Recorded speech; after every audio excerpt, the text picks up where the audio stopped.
तो भाई लोग, आप सबने यूरोपियन फुटबॉल में तो बहुत सारे ट्रांसफ़रों के बारे में सुना होगा, लेकिन आज मैं जिस ट्रांसफ़र के बारे में बात करने जा रहा हूँ उसके बारे में बहुत कम लोग जानते हैं। ये इतना डेंजरस कह सकते हो आप ट्रांसफ़र था, इतना क्रेज़ी ट्रांसफ़र था। ठीक है भाई, ये ट्रांसफ़र था लुइस फिगो का। आज हम जिस ट्रांसफ़र के बारे में बात करने जा रहे हैं वह लुइस फिगो का ट्रांसफ़र। अब सब तो जानते ही होंगे कि बार्सा और रियल मैड्रिड का कितना बड़ा राइवलरी है, ठीक है, आप सब ये तो जानते ही होंगे।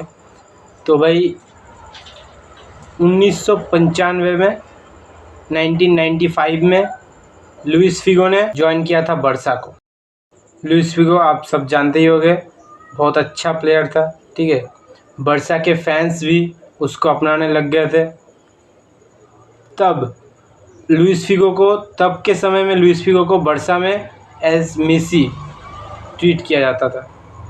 मेसी तो बाद में आया, मतलब मैं आपको समझाना चाह रहा हूँ कि अब मेसी को जैसे बार्सा फैंस ट्रीट करते हैं तब लुइस फिगो को वैसे ही ट्रीट किया जाता था। आप कह सकते हो कि बार्सा तब लुइस फिगो के नाम से इंट्रोड्यूस होता था, जैसे अब मेसी के नाम से होता है, तब ऐसा ही था। ठीक है, आप ये कह सकते हो। ये हम जो ट्रांसफ़र के बारे में बात कर रहे हैं ये हुआ था सन 2000 में, लुइस फिगो का transfer Barca to Real Madrid. Fans अभी भी कहते हैं कि ये सबसे बिट्रियल मूव था पूरे फुटबॉल हिस्ट्री का, पर मुझे लगता है हाँ, बिट्रियल तो था, लुइस फिगो की तरफ से बिट्रियल था, लेकिन ये जो मूव हुआ था, इस मूव में सबसे बड़ा जो हाथ था, इसके पीछे का जो मास्टरमाइंड था वो था फ्लोरेंटिनो पेरेज। ठीक है, तो भाई ये बंदा जो खेला भाई इस ट्रांसफ़र में, ये बंदा जो खेल गया लुइस फिगो के पूरे करियर के साथ, ये अकेला बंदा खेल गया। ठीक है भाई, ये 2000 में प्रेसिडेंशियल चुनाव के लिए रियल मैड्रिड में प्रेसिडेंट होने के लिए चुनाव में खड़ा हुआ था।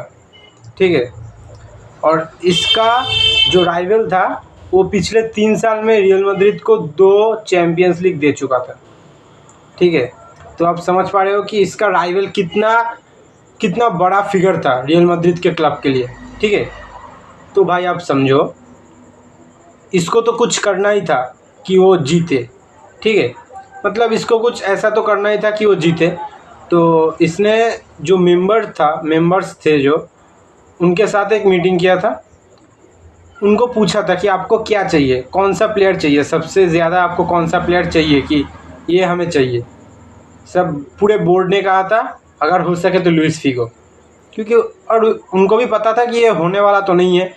तो भाई बंदे ने कह दिया कि मैं ये कराऊंगा, अगर मैं चुनाव में जीतता हूँ, अगर मैं प्रेसिडेंट बनता हूँ रियल मैड्रिड का, तो मैं ये हैपनिंग कराऊंगा। ठीक है, आप समझ सकते हो ये कितना बड़ा डिसीजन था।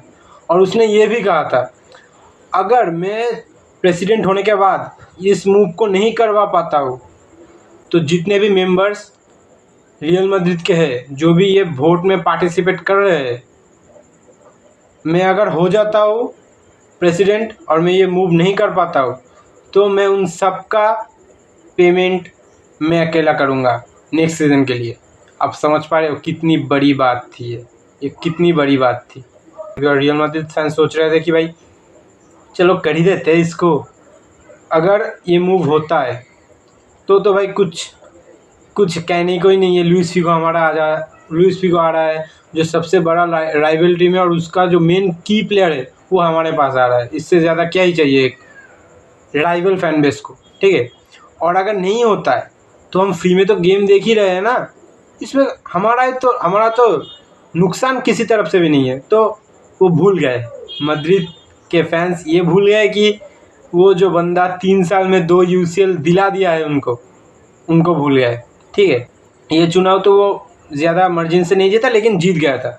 ठीक है, अब इसी बीच में फ्लोरेंटिनो पेरेज ने लुइस फिगो के एजेंट के साथ एक डील क्रैक किया था। वो डील क्या था?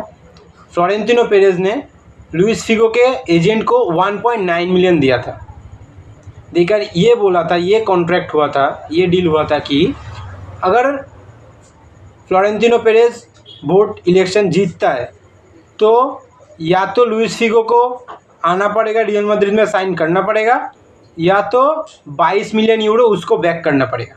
ठीक है, क्लियर? और अगर नहीं जीतता है तो 1.9 मिलियन यूरो फ्लोरेंटिनो पेरेज छोड़ दे रहे हैं, जो कि एजेंट, जो लुइस फिगो का एजेंट है, वो रख सकता है। ठीक है, तो भाई आप समझ पा रहे हो बंदे ने क्या खेला था भाई। उसके बाद फ्लोरेंटिनो पेरेज इलेक्शन जीत जाता है, जैसे कि मैंने पहले भी बोल दिया है, ज़्यादा वोट से नहीं लेकिन जीत तो जाता है भाई, जीत गया है। अब इसी दौरान प्रेसिडेंशियल चुनाव के अंदर अंदर बरसा में भी प्रेसिडेंशियल चुनाव हो रहा था। फ्लोरेंटिनो पेरेज के जीतने के बाद लुइस फिगो ने बरसा के नए प्रेसिडेंट के पास जाकर डोर नॉक किया था, आप बोल सकते हो, कि भाई मेरे लिए आप ये 22 मिलियन यूरो अगर पे कर दो तो भाई मैं तुम्हारे टीम में खेल सकता हूँ, नहीं तो मुझे जाना पड़ेगा। ठीक है, आप समझ पा रहे हो, बरसा को पे करना पड़ेगा अगर उसको रखना है। एज ए बरसा प्रेसिडेंट आप समझ पा रहे हो, आप रियल मैड्रिड के फैंस के लिए पे कर रहे हो कि वो पूरा सीज़न फ्री में खेल देखे बर्नाब्यू में। आप क्यों करोगे भाई, आप क्यों करोगे? आप समझ पा रहे हो ये क्या डील था? लुइस फिगो पूरा ट्रैप हो चुका था, और इसका मास्टरमाइंड कौन था? Florentino Perez. भाई वो बंदा भाई क्रेजी बंदा था। और चुनाव जीतने के बाद से ही ये तो रूमर्स आने लगे थे कि लुइस फिगो कॉन्ट्रैक्ट साइन कर चुका है। ठीक है, पर वो अनाउंसमेंट नहीं हुआ था, पर रूमर तो निकल ही जाते हैं भाई। ठीक है, तो उसके दौरान लुइस फिगो ने एक इंटरव्यू में, एक फेमस इंटरव्यू में ये कहा था नहीं कि उसने अभी तक कोई एग्रीमेंट साइन नहीं किया है, क्योंकि उसे लग रहा था अगर वो ये कह देता तो बार्सिलोना में उसका मर्डर भी हो सकता था। फैंस इतने क्रेजी हो चुके थे। ठीक है, और कुछ ही दिनों बाद, उसके कुछ ही दिनों बाद रियल मैड्रिड ने उसको प्रेजेंट किया मैड्रिड फैंस के सामने। भाई उसके बाद बरसा के फैंस जो दिमाग से घूम गए थे भाई, आप सोच पा रहे हो? आप अब सिर्फ सोचो, अगर मेसी ऐसा कुछ करता तो क्या बरसा फैन चुप रहते? भाई नहीं, ऑब्वियसली नहीं रहते। एक्चुअली ये गलती लुइस फिगो की भी है, क्योंकि उसने क्यों किया ऐसे एग्रीमेंट में साइन जब तुम नहीं दे सकते हो 22 मिलियन यूरो, जब तुम नहीं दे सकते हो। हाँ, मजाक मजाक में किया, 1.9 मिलियन तुम्हारे पास आता, 1.9 मिलियन यूरो तुम्हारे पास आता, लेकिन भाई तुमको 22 मिलियन तो देना भी पड़ रहा है। अगर तुम बैंकरप्ट हो रहे हो तो तुम क्यों ऐसे डील साइन करोगे? ठीक है, बिट्रेयल इधर से भी हुआ था, लेकिन इसका मास्टरमाइंड कौन था? मैं ये कह रहा हूँ, इसका मास्टरमाइंड कौन था? इसका मास्टरमाइंड था फ्लोरेंटिनो पेरेज। ठीक है भाई, उसके बाद क्या हुआ? उसके बाद मैं इस ट्रांसफ़र को फ्यूरियस ट्रांसफ़र क्यों कह रहा हूँ? इस ट्रांसफ़र के 3 महीने बाद जब पहली बार के लिए एल क्लासिको में लुइस फिगो बरसा के एज ए ओपोनेंट बरसा के साथ खेलने आ रहे थे कैंप न्यू में, तब भाई एटमॉस्फेयर जो था कैंप न्यू का, वो भाई पूरा क्रेजी एटमॉस्फेयर था। बंदे कूद रहे थे उसको मारने के लिए, मतलब भाई पूरा क्रेजी एटमॉस्फेयर था। फैंस डाई फिगो के नारे लगा रहे थे। ठीक है, फैंस स्टेडियम के स्टैंड से बॉटल फेंक रहे थे, कॉइन्स फेंक रहे थे। यहाँ तक कि हद तो तब हो गई जब बरसा के अल्ट्रास के द्वारा, वॉइसस नॉइस के द्वारा सुअर का कटा हुआ सिर फेंका गया था उसके ऊपर। उसके बाद 15 मिनट तक गेम बंद था।